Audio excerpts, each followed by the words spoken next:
Welcome to the Fearless Homeschool Podcast with Macaulay, talking everything homeschooling, family, learning and life. A space where we can learn and grow together because why do it alone?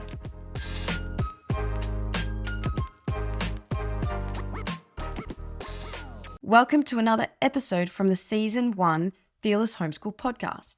In this episode, Rosie shares her 23 years of homeschooling wisdom in a way I believe is best communicated through one whole episode.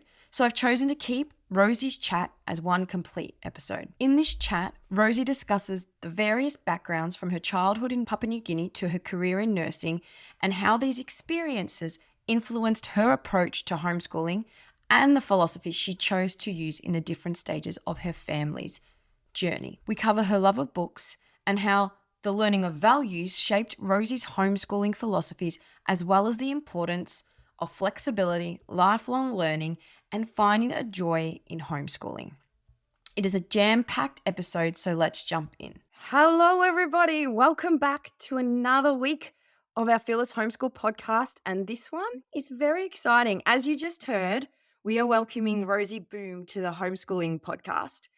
She is a homeschooling mother to 6 adults, or adult children, I guess. They're still children for her. Homeschooling journey spanned over 23 years, and excitingly, I just found out her first grandchild is about to start their homeschooling journey. Welcome to the podcast, Rosie. Thank you so much. I'm excited to be here. I know, and I'm excited because I think there's a lot of Australians who listen that this will be a new person for them and someone that they should listen to and learn from. So it's opening a whole new world for all of us. Good. Connect in Australia and New Zealand. I know, the cousins, we have to start, don't we? I would like to start by asking you just to let us know a little bit more about yourself, because like I said, a lot of us don't know much. And what drew your family or you to homeschooling all those years ago when you started with your now adult children? Right. Yeah, well, I actually grew up in Papua New Guinea, so not far from you, another cousin, I suppose. I know. And I was 10 when we came back to New Zealand. And those years were very formative for me, a very exciting time. I've actually written a book about my childhood in New Guinea. And then I did my nursing training. I actually went to work in Borneo for a while. Yep. And while I was there, my husband-to-be came and visited me. And he'd been there for about a week, and he told me he loved me. And I actually just said, well, look, I'm sorry, I'm not interested, and broke his heart and sent him home, two stone lighter, poor Chris. But slowly realised that I loved this wonderful man, and we married in 1987. So we've just celebrated 37 years of marriage. And I was older. I was 31 when we married. I have a twin sister who got married when she was 18, or not just 19.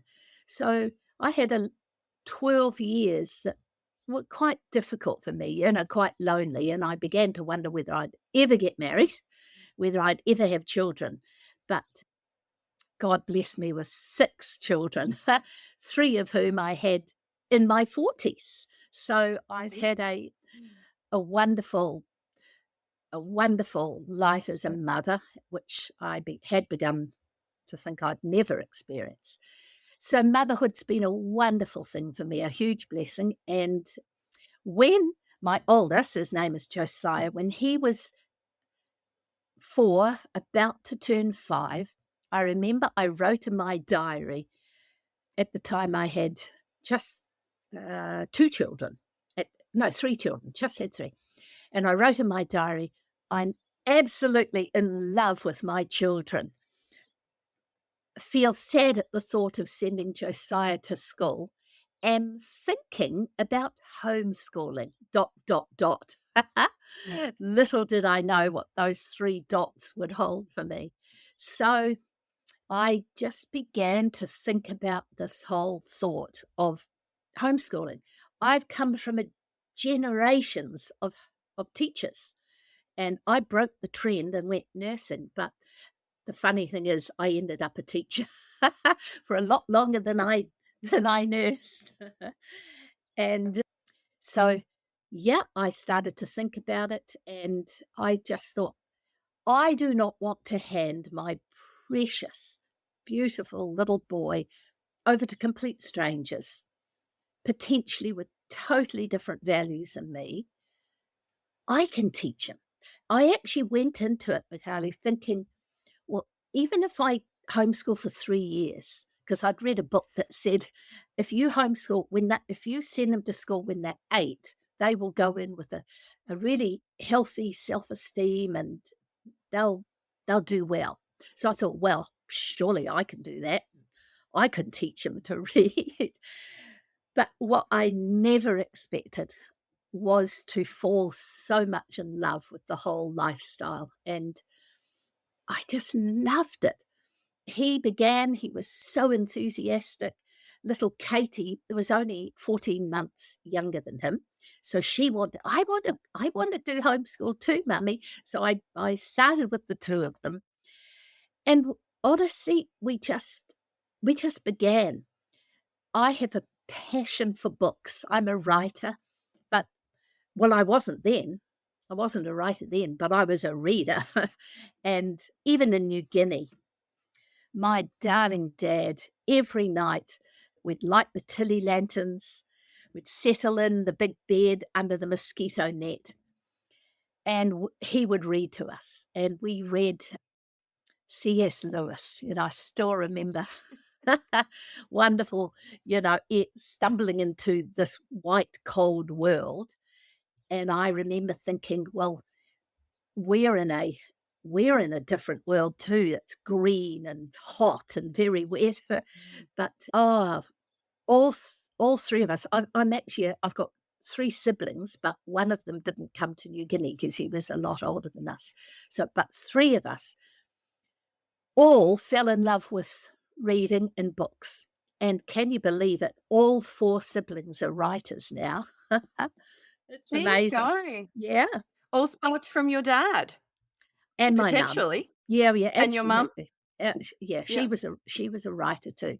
But here's a lovely thing, got nothing to do with homeschooling, but when our dad died at age 91 and then mum died at 92, sort of 8 months later, on at her funeral, we siblings decided that we were going to make sure we stayed connected. So 3, maybe 4 times a year, all 4 of us have what we call sibling retreats.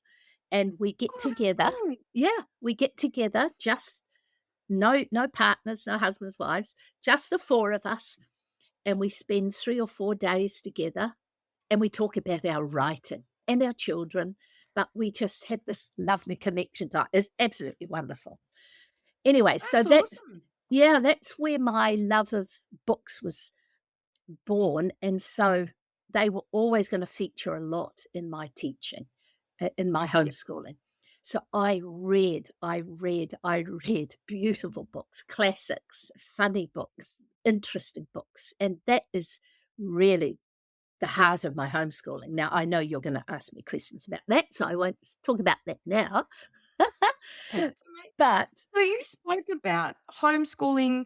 You wrote it in your diary as your child was younger. Had obviously that time away. I don't know in New Zealand, but in Australia, there wasn't heaps of people no, homeschooling. that's And right. so I'm assuming New Zealand was similar. So what even how was it even on your radar that this is something that I can Mm. do, that this is something that is done? How did that get on your radar? Yeah, good question. So, yeah, it was relatively new.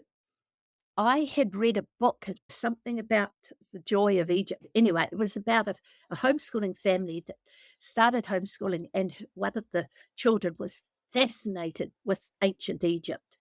So the whole thing was about how the learning became a trip to Egypt and to the pyramids and all these things. And it really sparked in me this desire. Look, let learning be hands on. Let it be things that your children are passionate about. That is Mhm. where they learn. It's not boring. And so, all through my homeschooling, And it ranged from when they were little until when all 6 of them went into diverse interests, I suppose, but I always plugged into their interests. And honestly, it's just been a joy watching my children. They're all beautiful, intelligent, gorgeous people, but so different. They're all so Yeah. different, and you'd know that. And I think that's one of the gifts of homeschooling is that we don't have to put them into boxes. We teach them.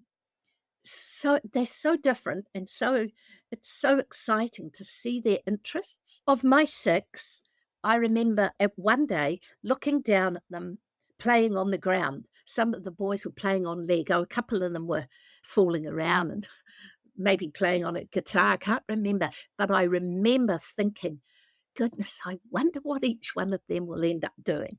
You know, I wonder what jobs they'll end up doing.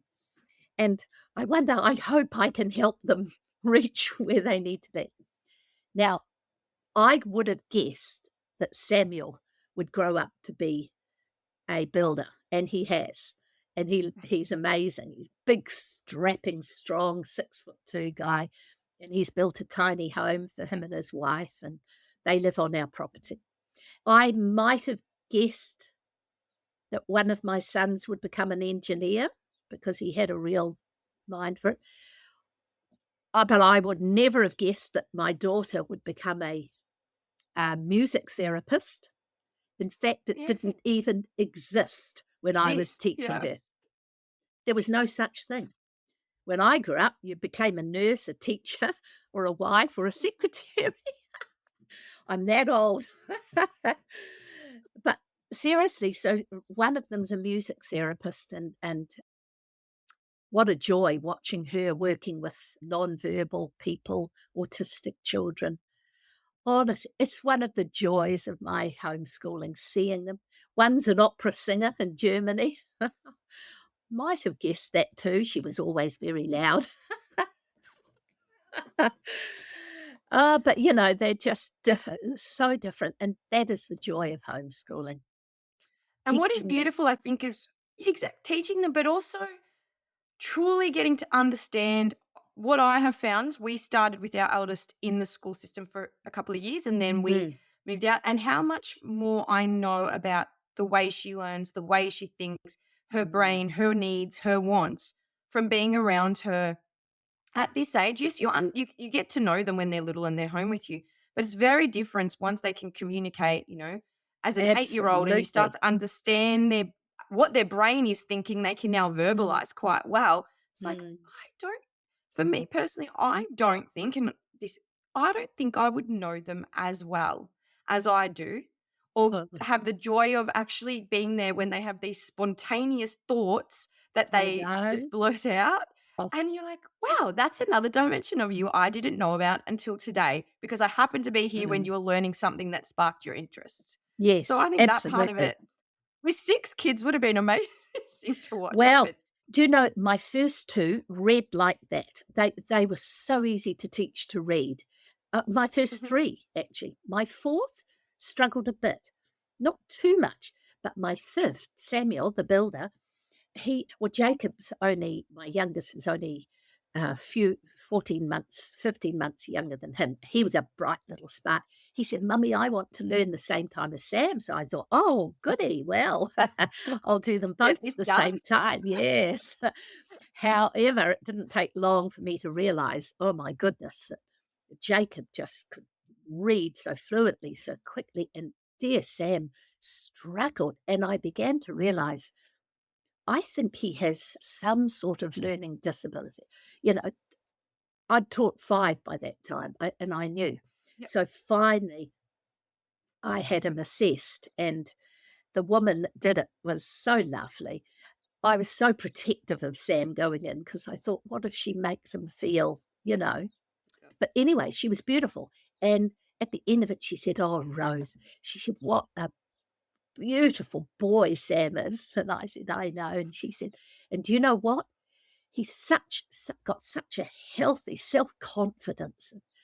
And she said, do you know the best thing you ever did for Sam? Do you know what it is? And I knew, but I wanted to hear her say it. So I go, oh, what's that? And she said, homeschooling him. She said he's just got such a robust sense of self-worth. Self. Yeah. And yes, he was diagnosed with dyslexia.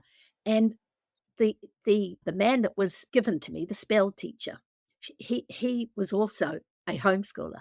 And he said to me, Rose, I'm not going to do any special lessons. You are doing every day what we would encourage other parents to do twice a week, sort of thing. Just carry on. You wait and see. It will happen.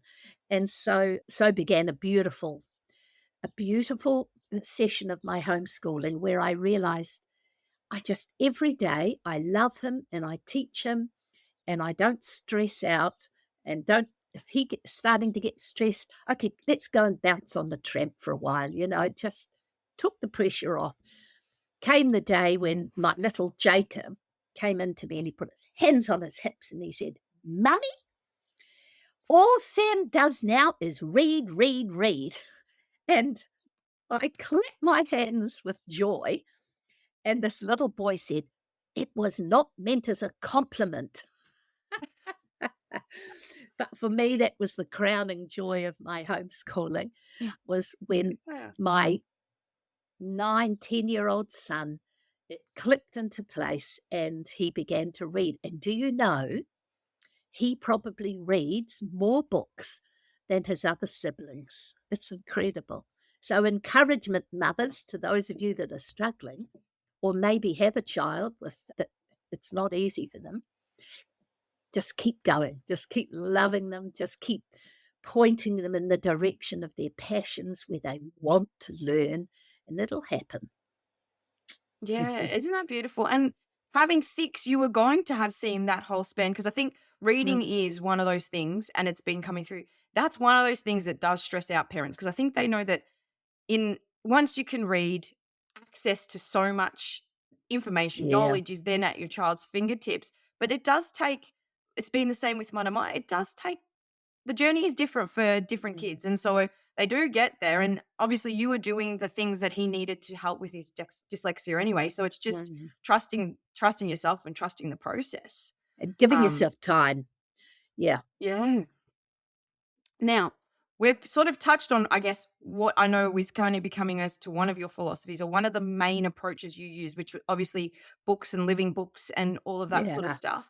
But what were your main philosophies or approaches to homeschooling? And I know, we have the internet at our fingertips and all these things now, but sometimes that can actually murk the water a bit, I think. But what were your main philosophies or approaches to homeschooling that you were drawn to as you started homeschooling? What were kind of things that you took from? Okay. Well, probably I went in very unprepared, I guess. It was all so new. Welcome to the club.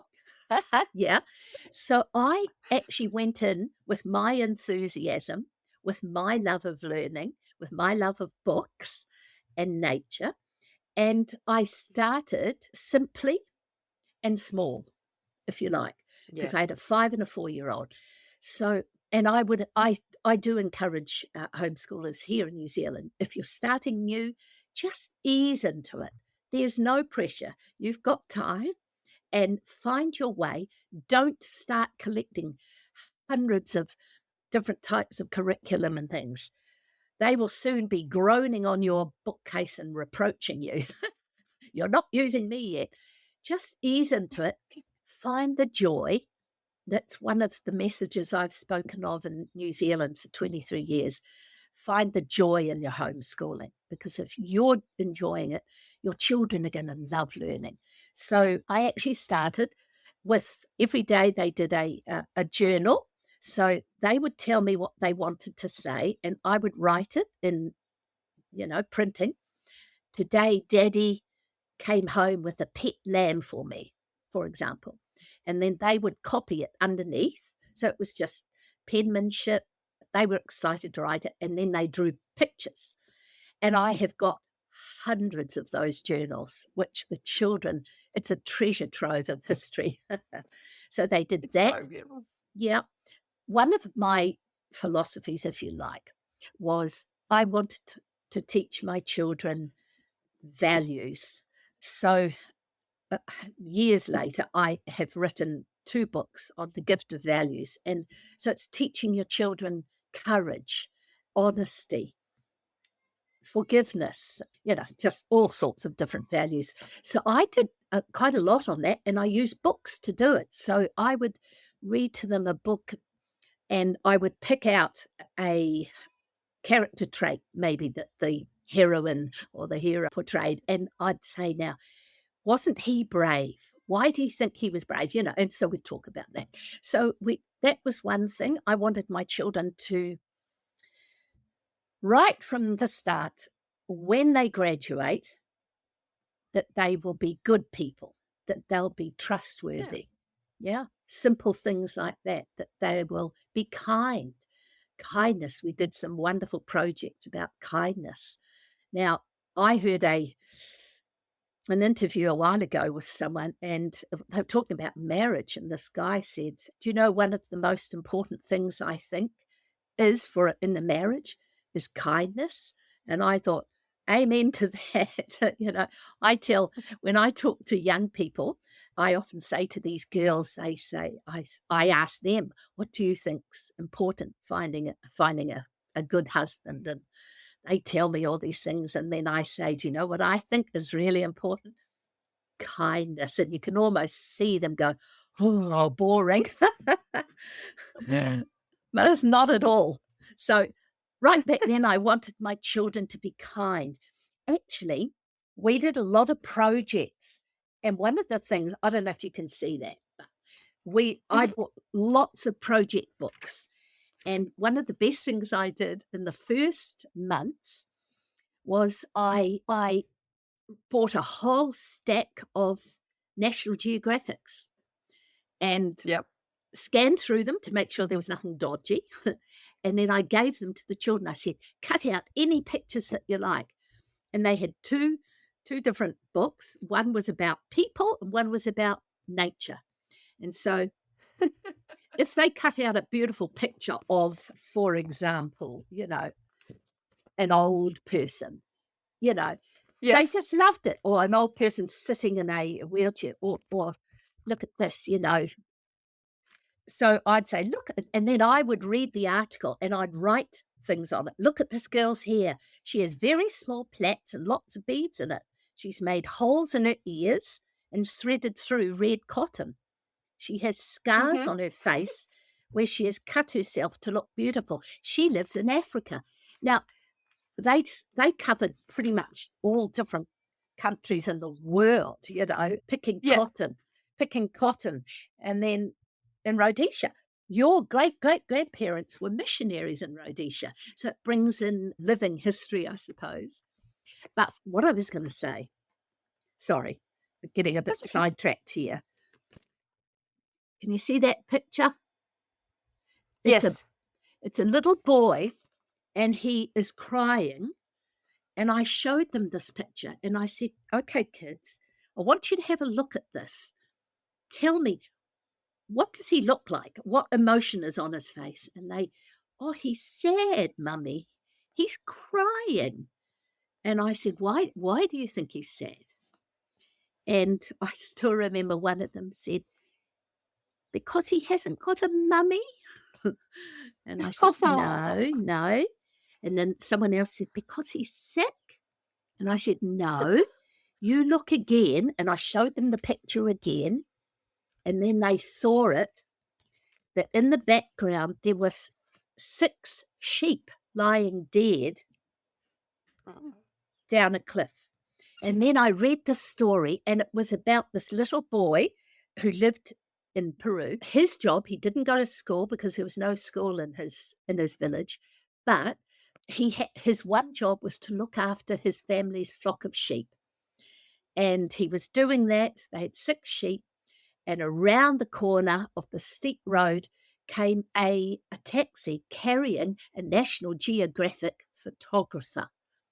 And the taxi came around the corner, hit the sheep, and they all got bowled off the road, and they all died. And the photographer got out and took that photo. and it's just raw grief. And, the whole time I'm teaching compassion. I'm Yeah. teaching about a little boy who's got a completely different life than them. Anyway, the amazing thing is that that picture, people all over the world, not just my children and me, responded to it, and they began to write into National Geographic and saying, can we help? What can we do to help? And there's a question which I want my children to learn and take into their adulthood. Can we help? Is there some way I can help? And that they got so much money that years later, not years later, a year later, I'm going to try and show it. Look at that. There he is. They bought him a new flock of sheep. National Geographic went back, bought a new flock of sheep, and with the rest of the money, they set up a school in his village. How cool is that? Now It's that's amazing. And what you've taught your children in that lesson, shall we say, is so, yes, we need to Mm, read. Yes, we need to understand finance. Yes, we need to do all that. But that whole person, this is a yeah. whole nother podcast interview we'll have to do, Rosie, Oh, but that whole person is so important because it as we move through, I think it is getting that community. Like, yeah, how can I help is a sense of community, right? And this is a absolutely. whole nother hot topic that I love talking about and that I find interesting, having come from service as a teacher, that the fact that you put value on that with your kids is amazing. The Mm, fact that mm, that's was one of the cornerstones of your homeschool is something that is so far more important for yeah. them to learn. Well, look, can I tell you here? Hold it for the next podcast. But it Yeah. literally, that sort of teaching that I did changed the course of not just my life, but some of my children's lives. And I'll tell you about it, involving the country of Yeah. Cambodia. I'll tell you an incredible story about that. But anyway, moving on. I would love to I hear that need at to, some point. yeah, No, it's, no, that's cool. So you basically went, these are the values I want my children to teach. Obviously, there's other things like obviously story, but from there, you've just explained to people how easy it, well, not how easy, but how easily you can teach language, oh, geography, yeah, history, based on the fact that I am looking for things that teach my child basic values. yeah, And it's that's where everywhere. your homeschool came from. It Yeah. is easy. It That's is so cool. easy. And there's the thought process there. Oh, it Yeah. is so easy, and it's not burdensome.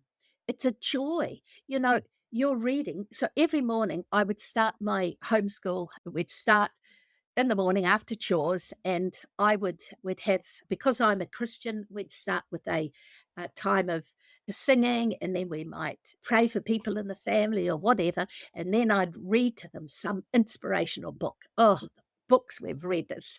I just love it. And then I would always begin my day with read aloud. So reading Yeah. whatever book we were reading. And I've written a list of books I've written a book for homeschoolers called Heart to Heart with Rosie Boom. In one of the chapters, I talk about read aloud. So I've written a whole list of books that we read. From those books, we taught so much. They learnt more from those, I'm sure, than any of their textbooks.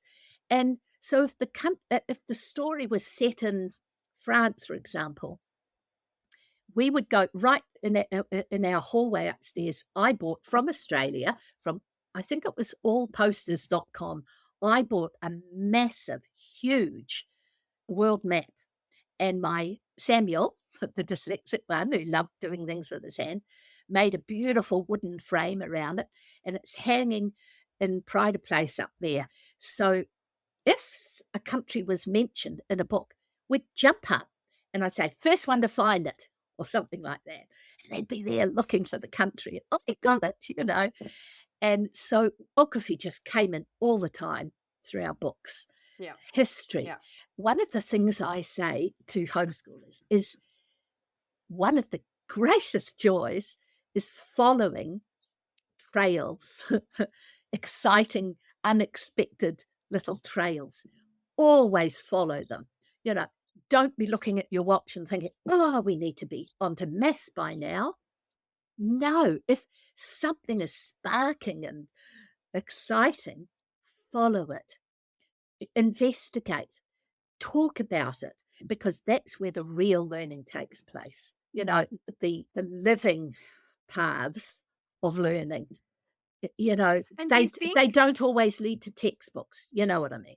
yes, totally. And do you think I think as well as new homeschoolers, especially in this day and age where there's lots on offer, we tend at the start, and I think it's just part of the process, to fill our days very full of Mm. activities because you want to present your child with all these activities. But what Yeah. I have learnt with the years that I'm in now is that those days where you're doing a read aloud, if you have then home time, which we are very now intentional about, Mm. this is a time that we at home and that we don't have too much planned, you Yeah. can follow those leads and not feel guilty, for want of another word. Mm. And it is those you actually need to understand or to plan for that to happen so that you can allow it to happen. Was that Mm. something you found early on for you? Oh, absolutely. I remember one of my best times, sort of, was when all the children had had whooping cough and I took them to the doctor. I was feeling terrible. And he looked at them all and then he said, Rose, can I listen to your chest? And I said, okay. I said, I'm not feeling that great. And so he listened and and then he said, Rose, you've got pneumonia. And I said, I have. I have. And he said, call Chris, tell him to come home and go to bed. Well, oh my goodness, I was so excited.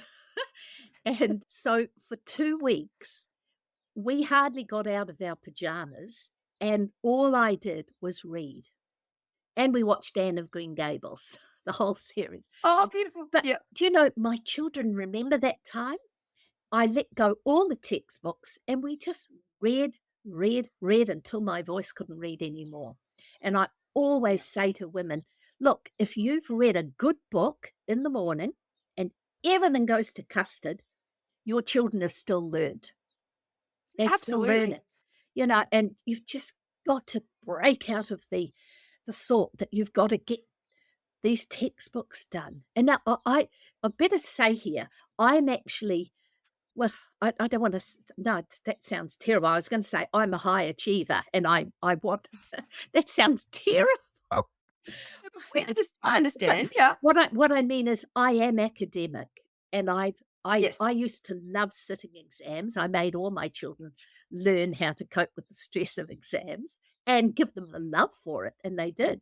But I'm not poo-pooing that. But what I am saying is that if we can give our children the love of learning, we've won. We've succeeded. In Yes. fact, in New Zealand, I only ever had, I don't know if it's like in Australia, but we used to have where someone from the ERO would come and check you out. Do you know what I mean? Certain states have that Yeah. here. Yes. Okay. So Yes. I Certain only ever states. had one, and it was when I was early on. Katie was about 6, I think, or 7, and Josiah was 8. And both of them are gifted. Josiah gifted in maths and Katie gifted very much in English, but the maths was the problem for me. And I said to this man, I said, do you know, I worry that I won't be able to keep ahead of my gifted children. And he said, Rose, don't stress, don't worry. All you have to do is facilitate their learning, give them a love for it, and they will thrive. And Mhm. I always remember that. He took the stress off me. He said, if at any point you feel like you've gone past where you are confident in years to come, bring in a tutor, bring in a teacher, call in your husband, you know. But he took it, he released me from that. And he basically said, you're doing a great job. You're passionate. You're giving them the joy of learning. They're going to thrive. And they have. And that was the best advice for me ever. And you can't be everything.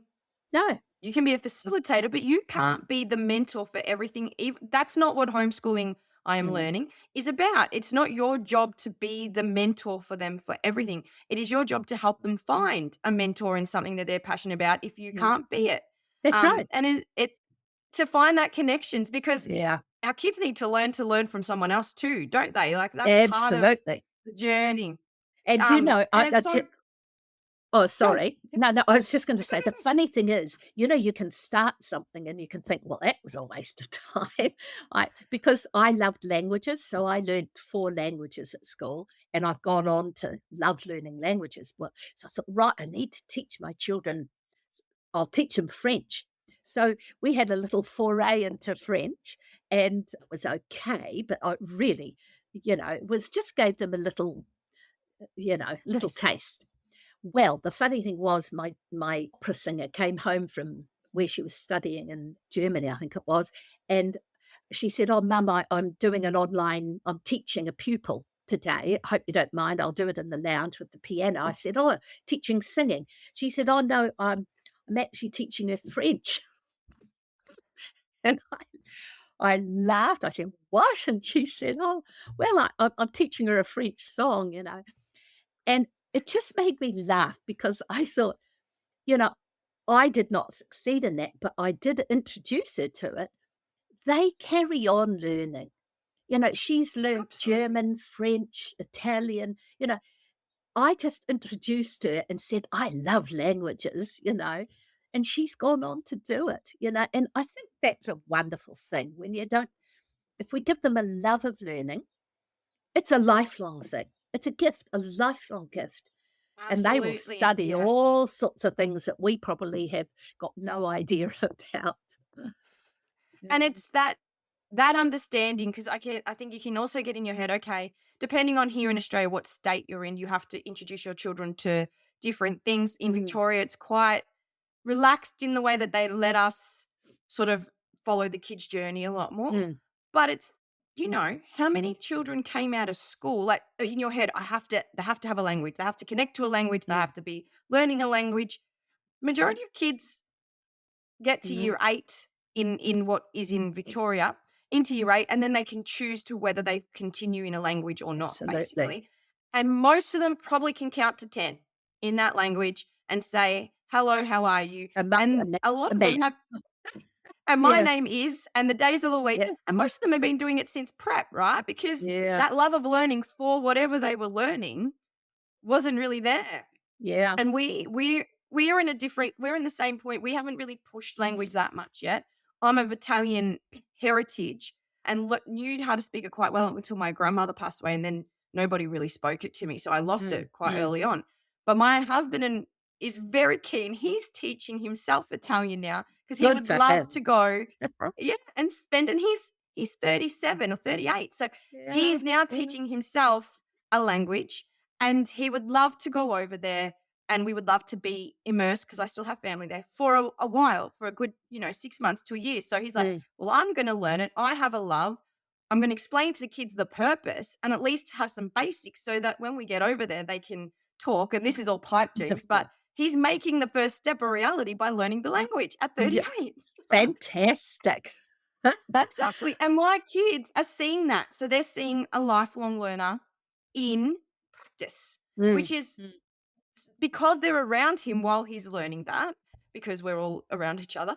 He isn't that beautiful that they get to see, like your children would have seen you Oh, learning so all good. the way through. Mm, It becomes they just know that they can pick up mm. anything they want whenever they want to learn it, basically. Absolutely. It's fantastic. Love it. And We've done the isn't it? same I think it's with with Dutch because Chris is of Dutch descent. And now I'm wanting to pick up my German again because Ellie's living in Germany. So it's exciting. I love it. purpose there. So Yeah. how you've hit so much. I would love to ask you. Obviously, you spoke about you helped them learn to read and you helped them and you just before you said I was very academic. So obviously within that there was little tasks that you were asking your kids to do to encourage their mathematics or Oh, their reading yes. and So, writing. But yeah, yeah. go for it. No, no, no. You carry on. Yeah, but what obviously what I love you've said is that if that day is not working it's okay Mm, to have a rest as well. absolutely. And so Mm. how did you play all that with 6 kids? How did you play all that Well, I think, in your day? I think one thing that you got to realize is how I started is different than how I finished. You've got to be willing to change. You're going to throw away some curriculum and embrace some other curriculum, depending on the child, depending on where you're at. And my last 2 years of homeschooling was radically different because suddenly I only had one child. And that was precipitated because Samuel was offered an apprenticeship when on the last year of his school. And he said, "But Mum, I haven't finished school." And I said, "Well, actually, darling, this is what you've always wanted to do. And school is only a path to get you to where. So take the apprenticeship." And so he left school a Mm. year early and thrived in his building. And so I had just Jacob. So always different. Some books will work for some and definitely not for others. So I've learned to really juggle my time. When we started, for years, we only did 3 hours, sort of 9 to 12. And then the rest of the day was discovery, nature, art, music. They did a lot of music. And two of them went on to have, careers in music. I didn't know that at the time. It was just one of my passions. And, so it didn't m- monopolize our life in a sense of book learning. It was the Yes. whole day, it was just embracing this lifestyle of learning. And so, but I did, so we'd do the journal, then I'd do the reading, the journal, then we'd do a maths book for a while, and then we'd either do a bit of science or so many different things I've done over the years, the history of the world, but usually following a passion, lots of projects. I'm just thinking, if the children were doing something like this is Josiah doing his Weet-Bix triathlon. So we'd do projects about it and nutrition and exercise, but we'd be out on the front lawn timing each other, timing the father, seeing if he could beat the son, things like that. And like this one is geography. So you touched on it. You said because it's part of your life. We, as the teacher, we're a living book. What we've been Mhm. through, where we grew up. So I've done projects about New Guinea and shared with them about my pet crocodile and my, the cuscus and the dramas that happened. And they love it and they're just soaking it in, tell us more, tell us more. And so we're using the map and we're learning all about the history of New Guinea, things like that. You know what I mean. And then one of the Yeah. things we did was life stories. So generally from a book I was reading. So this one, it's Katie's done about Corrie ten Boom. Anyway, so lots of really cool, I love biographies, autobiographies, biographies. So stories about people. And honestly, there's just so many books. You could just do that and they'd learn Absolutely. everything. Absolutely. And I've said in one of the other podcasts, at the minute we're doing the Little House on the Prairie Oh, uh, yeah.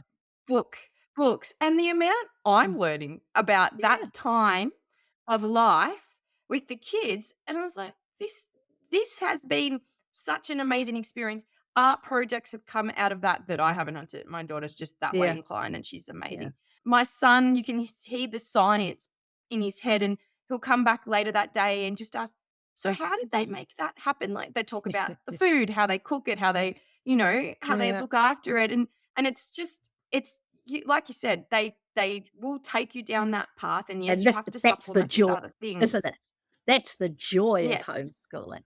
I think the exactly, most miserable exactly. homeschoolers I've met, and there are some, sadly, they've never found the joy because they're just totally focused on, I must do these books. And they've never found those joys. And, I Yep. just say to them, look, for a while, if you've lost the joy in your homeschooling, put aside your books. I did that one week. I thought, I said to Chris, I seem to have lost my joy and he said, change things. So I thought, okay. And I said to the children, we're not going to do any textbooks for a week or 2 weeks or however long it takes. And all we're going to do is read. And that's what we did. And I found my joy again that first day. It just, I guess Because I can assume with 6 kids, there's a lot of pressure on your shoulders yeah, when you're trying to absolutely. hit all those spots. And I have Absolutely. found that even with, did you find, obviously with your children as well, certain kids need a rest at certain times. Yep. And it's being able to, as a homeschooler, you can actually accommodate that and not feel guilty about it. We sat back with maths for one of our children recently, and it's been the best thing we could for her because Yeah, she needed that rest. absolutely. I think you, one of the workshops that I do is finding the freedom in your homeschooling. And that's a big part of it, is recognizing when a child is weary or burnt out, see it, recognize it, and do something about it. You've got the freedom to do that. They don't have to go to a school and sit there and get what's Mm. given out. You can craft it, you can change it until their eyes are sparkling again, until they've lost that droop of their shoulders, you know? And we can do that. And that's part of the joy of the freedom of homeschooling. Yeah, I love Yeah. it. And as your children grew, because they're adults, did you have to change any of your approaches? Obviously, you said you're very flexible, change is all part of Mm, it.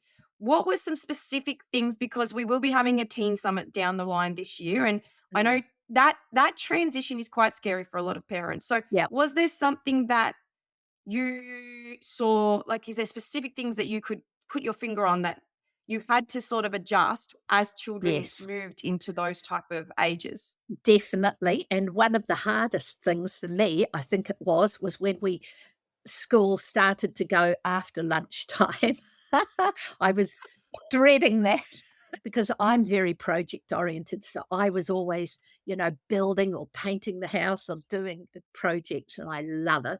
And the kids would be involved with us. Actually, life skills is one of the things that I wanted to teach my children. That's another value.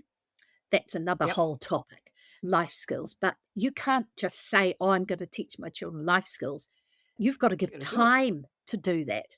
And that means time away from books, which is some homeschoolers find so hard. I say you're teaching them Mm. such valuable lessons, life skills.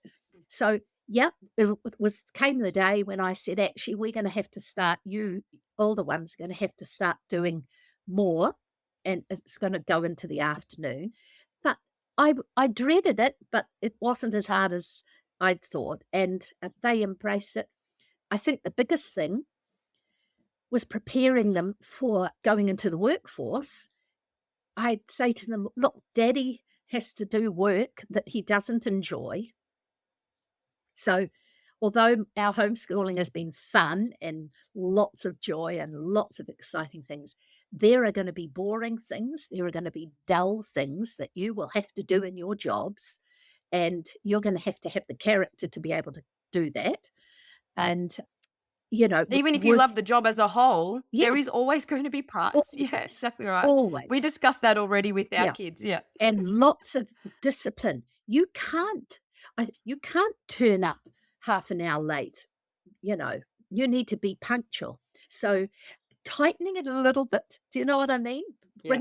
Bringing Yeah. in the perimeters that Responsibility. are there, the responsibilities for work.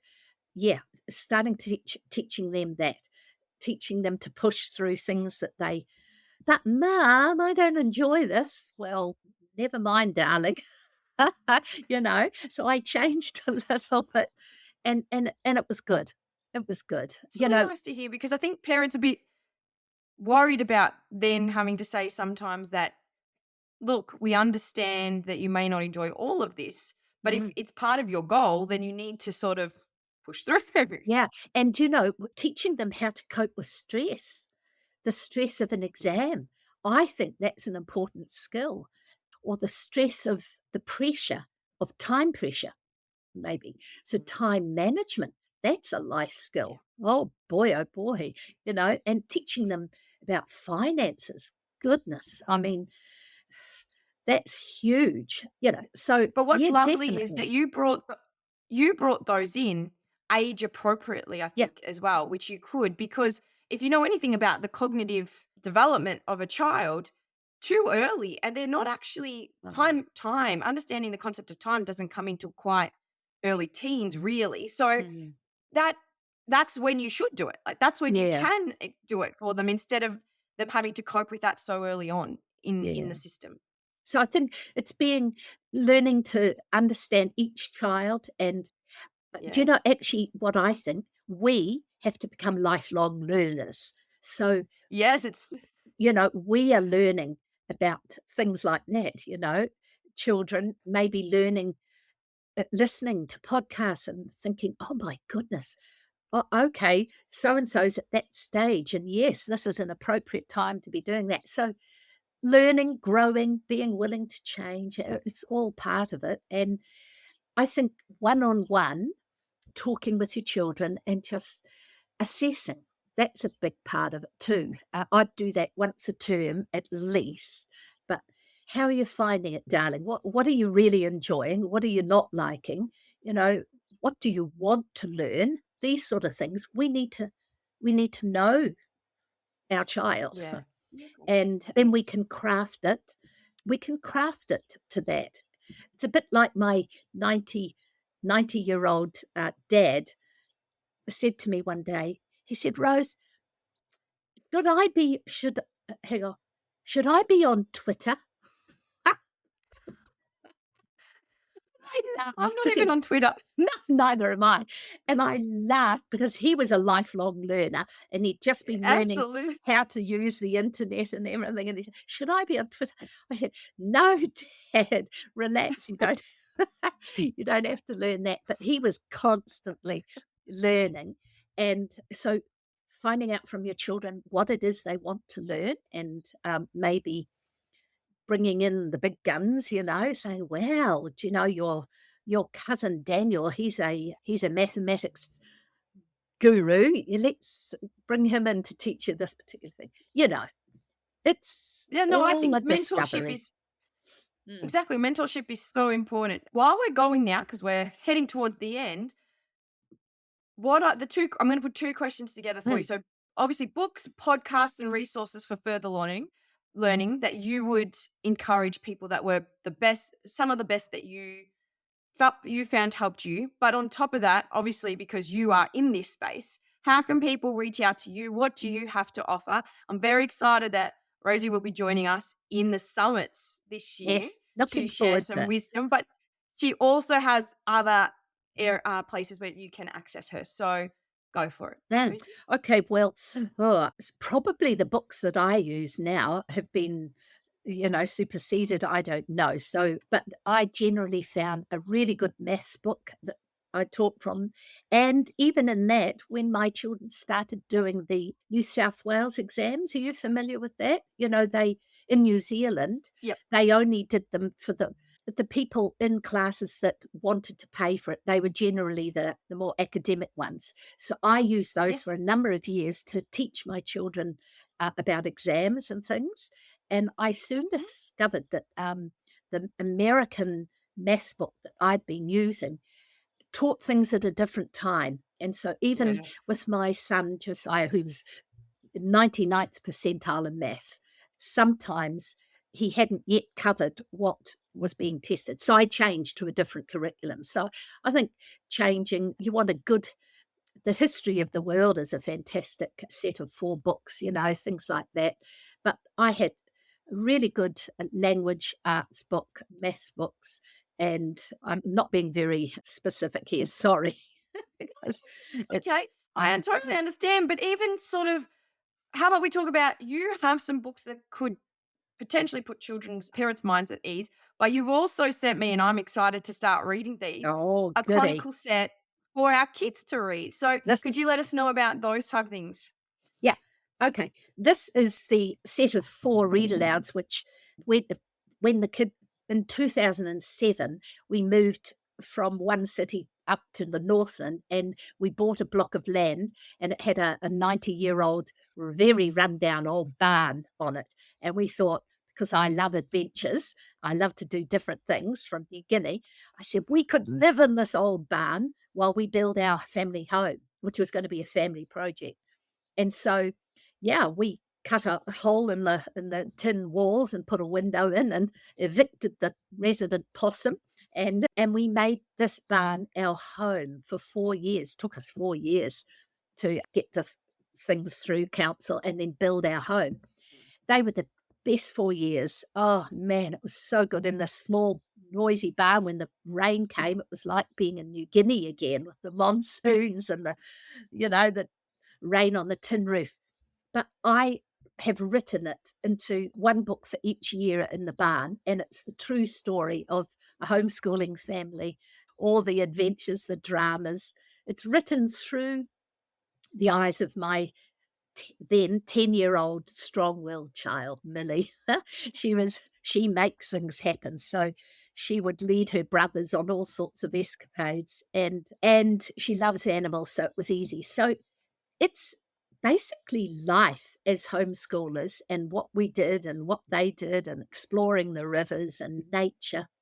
Do you know, I went to England about 5 years ago, and I went up to see Beatrix Potter's house, up in the Lakes District. And my husband and I and one daughter decided we'd have fish and chips in the local cemetery, as you do. And we sat down and we had our fish and chips. And then I got up, I said, I just want to walk around and look at the graves. And I literally walked probably 2 meters, and I looked at this grave, and do you know whose it was? Charlotte Mason's. Yeah. That's so exciting. We had basically had fish and chips at her doorstep. and she has been an inspiration to me, living books, nature, a lot of her philosophies.